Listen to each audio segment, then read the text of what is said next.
তৎকালীন সরকার পরিকল্পিতভাবে হত্যাযজ্ঞ করেছে পিলখানায়। এখনো আমরা কোনো পাই নাই। আমরা যখন পাবো তখন থেকে আমরা যারা অপরাধী তারা এখনো চাকরিতে আছে। আমরা অসহায় জীবনযাপন করতেছি। শেখ হাসিনা অনেক কিছু বাদ গেছে, আমাদেরটা নিয়ে কেউ ভাবতেছে না ভাই। প্রধান উপদেষ্টা মেনে না পর্যন্ত আমাদের এই আন্দোলন অব্যাহত থাকবে।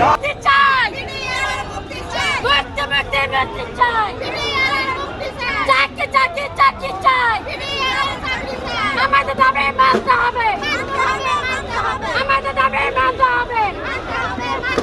চাকরি চাই,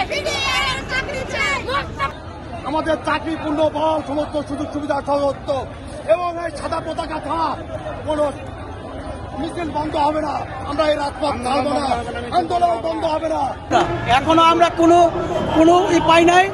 আমরা যখন পাবো তখন থেকে আমরা আমাদের কাজ সুস্থ করতে হবে, যে আমাদের সমস্ত অবৈধ বিচার বাতিল করতে হবে। নিরপরাধ জেলবন্দীদেরকে মুক্তি দিতে হবে এবং যারা অপরাধী তারা এখনো চাকরিতে আছে, তাদেরকে খুঁজে বের করে দেয়, আইনের আওতায় আনতে হবে।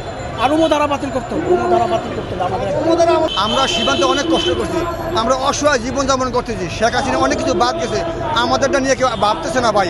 আমরা দেশের নাগরিক, আমরা দেশের সন্তান, আমরা বিশৃঙ্খলা করতে চাই না, উশৃঙ্খল করতে চাই না।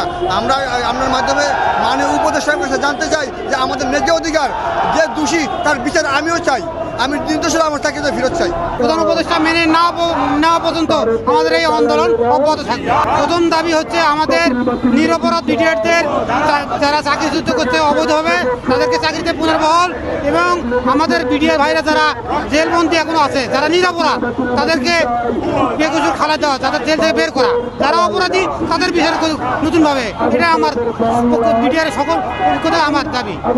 তৎকালীন সরকার পরিকল্পিতভাবে হত্যাযজ্ঞ করেছে পিলখানায়, সেটার সুযোগ নিয়ে আমাদের উপর দায়ভার চাপিয়ে আমাদেরকে অন্যায়ভাবে চাকরিচ্যুত করা হয়েছে। সেই সময় আমাদেরকে বলা হয়েছিল আমরা অপরাধী, আমরা অন্যায়ভাবে খুন করেছি, কিন্তু খুন করেছে সরকারের একটা চক্র এবং তৎকালীন যারা দায় দায়িত্বে ছিল তারা।